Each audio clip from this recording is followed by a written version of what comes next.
Kannada power star Puneeth Raj Kumar real హీరోనే కాదు, real hero కూడా. తన తండ్రి డాక్టర్ రాజ్ కుమార్ బాటలోనే కడవరకు ఆయన దాతృత్వాన్ని చాటుకున్నారు.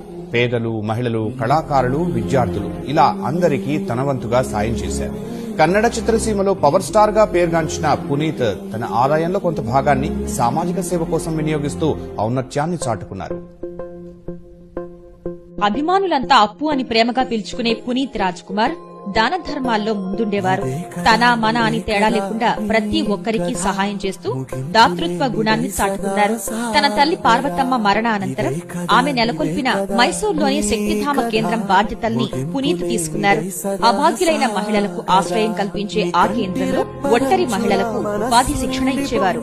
2012లో కన్నడ ద కోట్యాధిపతి కార్యక్రమంలో గెలుచుకున్న 18 లక్షల రూపాయలను శక్తిధామ కేంద్రానికి పునీత్ రాజ్ కుమార్ ఇచ్చారు. తన తండ్రి డాక్టర్ రాజ్ కుమార్